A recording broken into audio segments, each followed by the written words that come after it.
Oi, gente! Tudo bom com vocês? Estamos de volta com mais um vídeo dos embaixadores. Olá, tudo bem? Estamos de volta de novo. Aqui é capítulo 41 e capítulo 42. Vamos ver o que aconteceu aqui com essa história do apóstolo Paulo. Sim, a gente veio aqui, a gente falou com vocês sobre os dois primeiros capítulos que serviram como base para a lição dessa semana, que tem o título Coragem diante de um tribunal ilegal. São 4 capítulos, então ontem saiu a primeira parte com os 2 primeiros capítulos, hoje a gente vai falar dos 2 segundos capítulos. Mas antes, eu só quero lembrar você que se você ainda não é inscrito aqui no canal, para não perder mais tempo, inscrever, ativar o sininho para você ser notificado quando sair um vídeo novo e assim você não vai perder nada. Além disso, deixa seu like aqui que isso vai ajudar muito na visibilidade do canal, para que a gente possa crescer aqui no meio do YouTube. E também deixa seu comentário, porque afinal de contas o intuito desses vídeos do livro dos embaixadores, de toda essa conflito, é que a gente tenha um bate-papo sobre o livro, que a gente troque ideias, que a gente aprenda junto e cresça junto. E também compartilhe esse vídeo com seus amigos, assim você vai estar espalhando a palavra de Deus, vai estar pregando também o Evangelho através das suas redes sociais, aí enviando para seus amigos, para seus contatos. Bem, os capítulos que a gente vai falar um pouquinho agora é o capítulo 41 e 42, e o 41 tem o título Quase Convencido. E a gente viu aqui já ontem, né, nos 2 primeiros capítulos, algumas pessoas que até que também foram quase convencidas, né? A gente tem ali, a gente viu que Paulo passou aí por alguns tribunais, que ele foi julgado por algumas pessoas, primeiro por Félix, o governador Félix, que ficou bastante balanceado, mas ele preferiu tapar os ouvidos e não querer mais ouvir falar, porque ele rejeitou, né? Ele não quis. E a esposa também, né? Ele não quis que aquilo que Paulo estava falando, sei lá, fizesse mudanças na vida dele. Então ele preferiu não ouvir mais nada e falou para Paulo, deixa quieto, depois a gente conversa, e nunca mais teve essa conversa e perdeu a oportunidade. Depois ele foi deposto do seu posto e quem assumiu o seu lugar foi Festo, Pôncio Festo. E esse, ele não mostrou tanto interesse assim, mas também esteve disposto a ouvir. Paulo também falou, né, do evangelho para ele, e ele não deu muito crédito. Ele até viu que Paulo era uma gente boa, que era inocente, só que ele era um pouco também corrupto, ele não quis muito, não deu muito ouvido ali para o que Paulo falou com ele, para o que Paulo pregou. E aí agora entra uma nova figura nessa situação, porque a gente viu que no último julgamento de Paulo ali em Cesareia, ele apelou para César, porque Festo deu essa ideia de mandar ele para Jerusalém, para terminar de ser julgado lá, para se decidirem lá em Jerusalém. E aí Paulo, como cidadão romano, falou assim, não, eu apelo para César. E aí passou agora 3 dias dessa situação aí, e aí chegou uma pessoa ali em Cesareia, chegou uma pessoa ilustre ali em Cesareia, que foi o rei Agripa, isso? Isso mesmo, rei Agripa.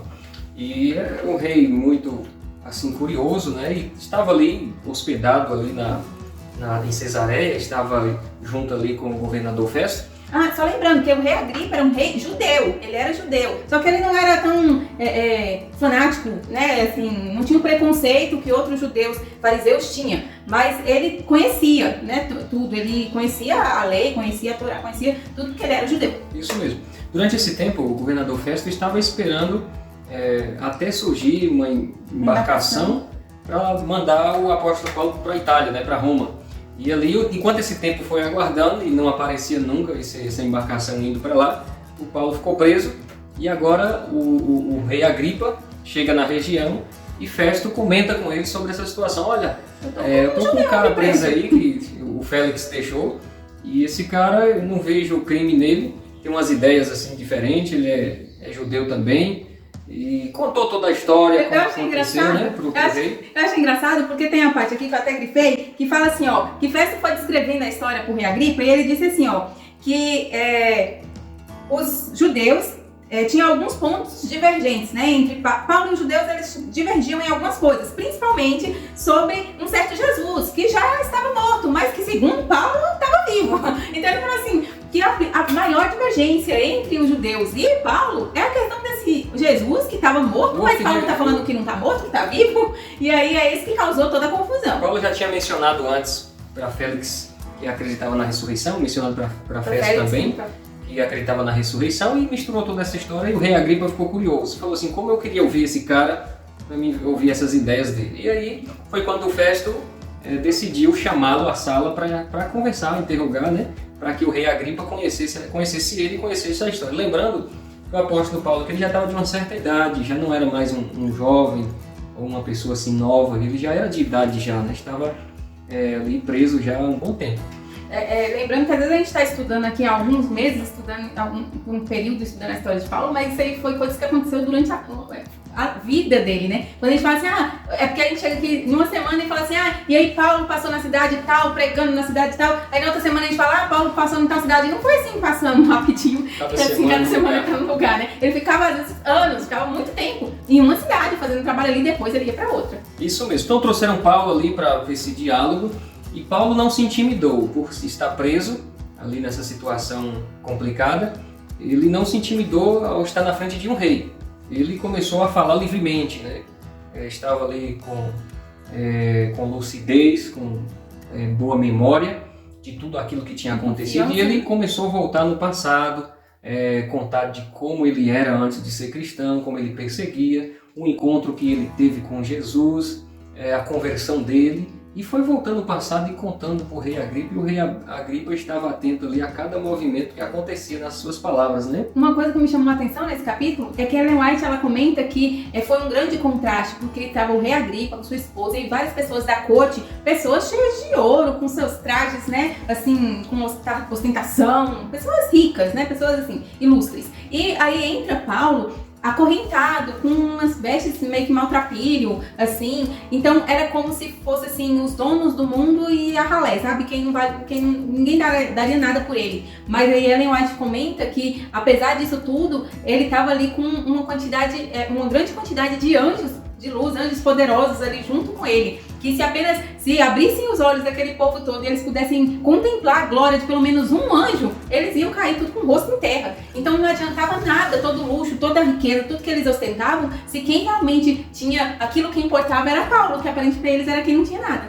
Isso mesmo, muito bom. E ali houve todo o diálogo, toda a história, todo o testemunho, e o rei Agripa ficou assim muito admirado, né?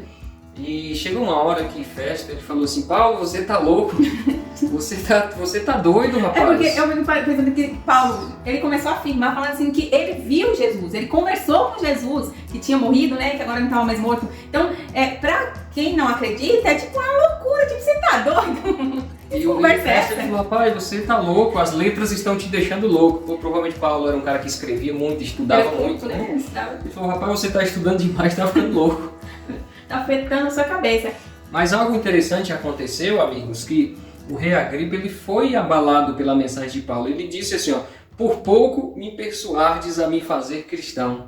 Ou seja, assim, ele teve um diálogo ali tão convincente que até o rei ficou ali abalado com tanta coisa diferente que ele nunca tinha ouvido, né?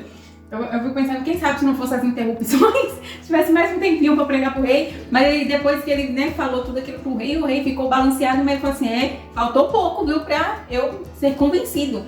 Infelizmente, ele não foi convencido, nem ele, nem Festo, nem sua esposa, né, aquelas pessoas que estavam ali na corte, e é muito triste aqui, a Ellen White comenta que aquelas pessoas tiveram a oportunidade de receber a salvação, mas recusaram, porque fecharam o coração para isso. E esse diálogo termina com o governador Festo dizendo assim, este homem poderia ser posto em liberdade, mas ele apelou para César. Porque tipo assim, o rei Agripa, as acusações estavam vindo dos judeus, e o rei era o rei dos judeus. E depois que ele viu tudo aquilo, que ele ouviu Paulo, ele viu que Paulo era inocente, ele não tinha aquele preconceito, por mais que ele era judeu, ele não tinha preconceito dos líderes da igreja, né? Uhum. Então ele, depois que viu Paulo, ele falou assim, não, assim, não tem que estar preso. Só que ele já apelou para César, agora ele vai ter que ser julgado por César. Se fosse só entre nós aqui, se dependesse de mim, eu já ia libertar ele, não ia ter nada. E aí uma coisa me chama a atenção, porque por que Deus permitiu isso? Se talvez agora ele já poderia estar livre, mas Deus falou, né, Jesus falou com Paulo que ele iria pregar em Roma, e era um sonho de Paulo levar o evangelho para Roma também. Então eu acho que assim, Deus permite que todas as coisas aconteçam, acho, não, né, tenho certeza que Deus permite que as coisas aconteçam segundo um propósito, não é à toa que Paulo perdeu essa oportunidade de liberdade. Não foi à toa, que pena que Paulo perdeu. Não, era para ser assim porque ele precisava ir para Roma. Muito bem. E aí, agora a gente vê, né, como o Misael comentou no início aqui desse capítulo, esse período que Paulo estava ficando ali ainda em Cesareia, depois de ter apelado para César, é porque o Festo estava esperando a oportunidade de conseguir uma embarcação para levar ele. E por que tinha que esperar essa oportunidade? Tipo, não tinha barco, não saía barco sempre por lá? É porque, devido a navegação antigamente, né, não é igual hoje em dia que a gente tem um monte de maquinário, tem um monte de coisa para ajudar. Então, os navegantes, né, os marinheiros, eles basicamente se orientavam através das estrelas, né, das constelações e tal. Então, eles dependiam de um bom tempo para poder fazer suas viagens. Infelizmente, nem sempre havia um bom tempo para eles poder se conduzir no mar, né, de forma mais segura possível. Então, por isso a demora às vezes de conseguir uma embarcação. Mas enfim, passou aí alguns dias e conseguiu agora uma embarcação que pudesse levar Paulo para Itália. E aí agora então ele chega no capítulo 42, que já tem um título que já dá um spoiler, né, gente? Naufrágio. O naufrágio. Então a gente já sabe que vai ter naufrágio. Como é que aconteceu? E Lucas estava junto com ele, né? E sabe, tinha ali uma galera junto com ele. Tem um servo aqui, um servo não, né? Um irmão da igreja que servia Paulo. Também acompanhando, e eles foram, né, essa caravana junto ali com... Tinha um soldado lá responsável para cuidar de Paulo e entregar ele lá, né, porque querendo ou não, ele ainda era um prisioneiro. Então, ele foi junto com vários outros prisioneiros que também estavam fazendo essa transferência para Roma, e entraram no barco e começaram a viagem. Isso mesmo, ali nessa viagem eles passaram por outros lugares, né? Paulo aqui ele já não estava com a saúde 100%, como eu disse anteriormente, ele já estava com uma certa idade e a saúde já era mais frágil. E ele foi nessa viagem aqui junto com vários outros prisioneiros que também estavam sendo levados para Roma, né? E ali eles passaram por algumas cidades, pararam em Sidom, e ali eles ficaram com dúvida se prosseguir a viagem ou se não. Viram que o tempo não estava muito legal. O tempo não estava legal, estava chuvoso, e eles ficaram preocupados, mas mesmo assim decidiram embarcar. Eu achei interessante que eu esqueço o nome do homem aqui, o que era responsável pelos soldados ali. Eu esqueci o nome do Júlio? Não lembro.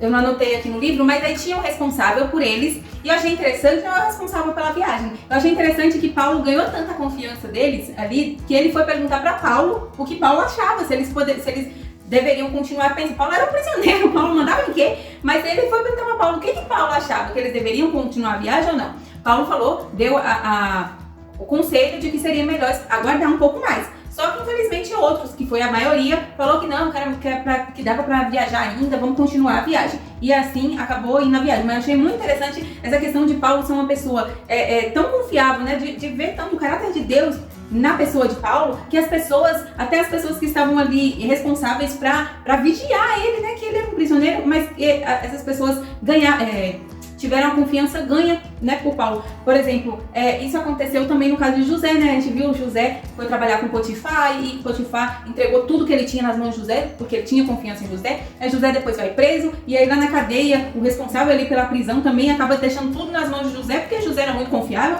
E a gente vê essa mesma característica agora em Paulo, porque Paulo era um prisioneiro que estava sendo transferido para ser julgado, e aí a pessoa responsável tem confiança nele a ponto de perguntar o que ele acha, o que a gente deve fazer, né? E o conselho de Paulo foi, não vai não é bom ir não, porque vai estar tendo aí um tempo não tá legal. Era melhor permanecer onde estavam até o tempo melhorar para depois viajar. Sim. Só que, infelizmente, a maioria teve opinião diferente e o centurião resolveu seguir o conselho da maioria e viajou ali. Foi nessa viagem que começou ali uma grande tempestade. O tempo virou e o barco ia pra lá para cá e percebeu que estava acontecendo ali um naufrágio. Eu sei que por 14 dias eles ficaram sem saber onde estavam e para onde estavam indo. Ficaram à deriva, né? O tempo de afundar o barco e todo mundo morrer. E eles foram prosseguindo nesse caminho e o tempo foi passando. E aqui nós percebemos... E eles começaram a achar até que eles iam morrer, né? Aí só que Deus revelou para Paulo em sonho, né? Que eles iam chegar todos com vida, que nenhum fio de cabelo seria perdido durante essa viagem. Era um grupo de 276 pessoas que estavam nesse navio aí. Então Paulo ele teve um sonho e avisou para o pessoal ficar tranquilo, que nada iria acontecer. Deus foi conduzindo as coisas assim e usando o apóstolo Paulo, né? Sabe uma coisa que eu acho interessante? Quando eu vi aí que era 200 e tantas pessoas, porque às vezes até em filme, desenho, alguma coisa que a gente vê representação desses eventos que aconteceu com Paulo, dos naufrágios e tal, que esse não vai ser o único, mas geralmente a gente até pensa que nesse tempo passado tinha uns barquinhos e tal. Eu sempre imaginei um barquinho ali com umas 15 pessoas, não sei, um barquinho pequeno, viajando. E, gente, quando fala navio, era navio mesmo, porque para ter 200 e tantas pessoas dentro de um barco, era um barco grande, era um navio mesmo. E isso me chamou bastante atenção e de como Deus protegeu todos esses. E teve uma situação que eu achei muito interessante aí, porque teve um momento em que o negócio estava bem feio no naufrágio, mesmo depois que Paulo já tinha falado, que Deus falou que eles iam chegar todos sãos e salvos, nem todos acreditavam nisso, né? Isso dava um certo ânimo para a maioria deles, mas alguns não importavam muito com isso. E aí Paulo estava ali e acabou observando que tinha um grupo de prisioneiros ali que acabou se encostando, chegou perto do bote salva-vidas. Tinha um barco, um bote salva-vidas. E eles estavam tipo a ponto de pegar o bote salva-vidas e dar no pé. E aí Paulo foi até o centurião e falou pro centurião, né, ó, dá uma olhadinha ali, porque se você quiser salvar sua própria vida, tem que estar todo mundo, esses homens tem que estar aqui no barco, todo mundo tem que estar aqui no barco. Até aí eu não entendi por quê, mas esses outros foram embora, ué. Na época, né, existia uma lei romana que os prisioneiros, se um fugir, o responsável por aquele grupo seria morto. Então, por isso que Paulo estava preocupado. Seria o centurião, se os outros fugissem, o centurião seria morto por causa disso. Tanto que, durante aquele naufrágio, o centurião, ele teria, pela lei romana, ele teria a oportunidade de executar todos os prisioneiros e levar os corpos.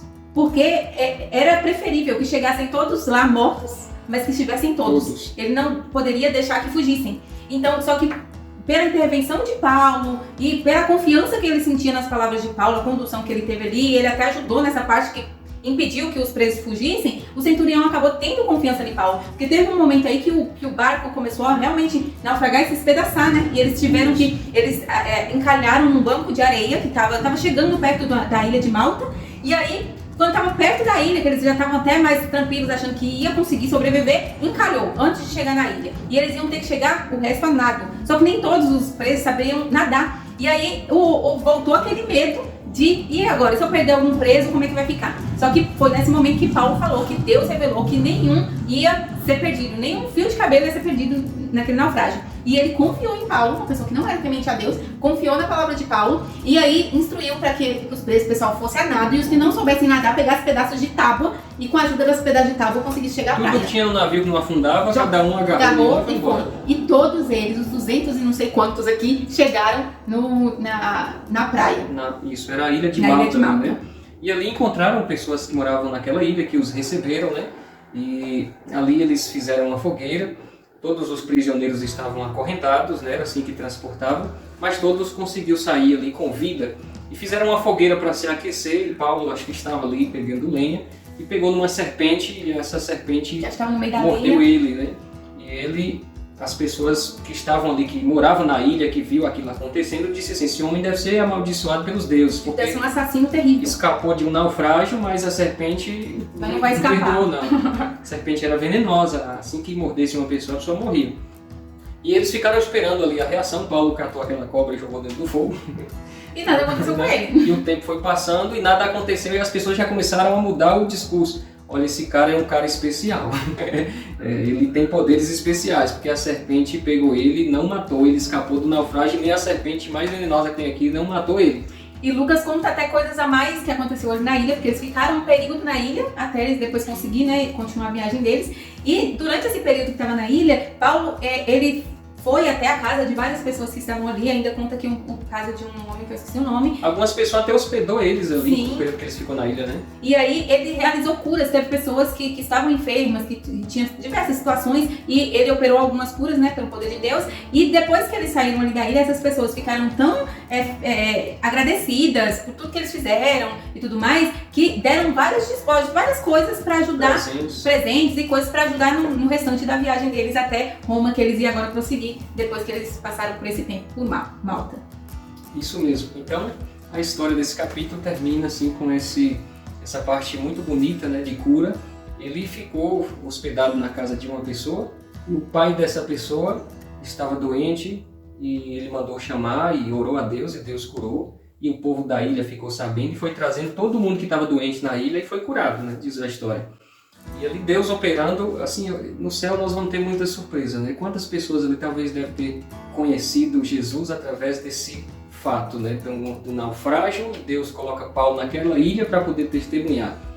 Então Deus usa uma tragédia para salvar outras pessoas, né? É aí que pra mim faz todo sentido aquele verso que tá em Romanos, né? Que ele também escreveu, tá lá em Romanos, que todas as coisas cooperam para o bem daqueles que amam a Deus, daqueles que são chamados segundo o seu propósito. Porque primeiro a gente vê aqui, que pena, Paulo perdeu a oportunidade de ser livre e agora vai ter que ir pra Roma. Não foi por acaso, né? Deus conduzindo tudo pro bem. Aí agora ele tá fazendo a viagem no navio, ele até dá ideia pra esperar, os outros não querem continuar a viagem e eles naufragam, né, com risco de morrer todo mundo. Eles vão parar numa ilha e chega lá, ele tem a oportunidade de curar pessoas, de levar o amor de Deus para as pessoas, né, ali naquela ilha. Então todas as coisas sendo realmente cooperando para o bem deles, cooperando para o bem das outras pessoas. Até mesmo essa tripulação do navio, que a história diz que ele cuidou dos prisioneiros como se fosse da família dele. Ele cuidou dos ferimentos, ele ajudou os caras a chegar na ilha, ele ajudou a salvar os caras dentro d'água, ele tratou dessas pessoas, ou seja, ele foi como ali um socorrista, um médico, que ajudou todo mundo. Demonstrando o amor de Deus, é isso que Jesus sempre fala, sejam meus imitadores, né? Jesus falou, sejam meus imitadores. Jesus agiria dessa forma, Paulo agia dessa forma porque ele imitava, ele estava simplesmente sendo um reflexo o próximo de Jesus. E é assim que a gente tem que agir também, porque a gente é representante de Jesus, a gente tem que agir igual um filme. Eu não sei se vocês já assistiram, tem um filme que chama O que Faria Jesus, se eu não me engano. E é muito bom, porque pra mim é esse o princípio. Quando a gente for fazer alguma coisa, que a gente tiver que tomar uma decisão, sei lá, tudo que a gente for fazer, a gente poderia pensar assim, mas o que Jesus faria se ele estivesse nessa situação? Se ele estivesse aqui, tá acontecendo um naufrágio, né? Se, sei lá, tá acontecendo alguma coisa, Jesus tá aqui, o que ele faria? Então é isso que eu vou fazer. Isso é lógico que tem coisa na vida que a gente não sabe o que Jesus faria, né? Mas muita básico, coisa dá pra gente ter noção de como Jesus agiria. Na palavra de Deus, na lei de Deus, a gente sabe, né? Sim. Amigos, o desenrolar dessa história nós continuaremos no próximo vídeo, no próximo capítulo, né? E iremos saber o que aconteceu a partir da ilha de Malta, ok? É isso aí. Então, amanhã a gente tem lição nova começando, então fiquem ligados aqui no canal. E se você não assistiu outros vídeos, tá? A playlist de tudo aqui, você pode acompanhar tudo. Bom final de semana para vocês e até a próxima. Vamos orar? Obrigado, Senhor, pelo estudo de hoje. Aprendemos aqui um grande livramento, através de um grande livramento, uma atitude de fé do apóstolo Paulo. Ajude-nos também a ter essa mesma fé. É o que eu te peço em nome de Jesus. Amém. É isso aí, gente. Tchau, tchau. Tchau, tchau. Até o próximo capítulo.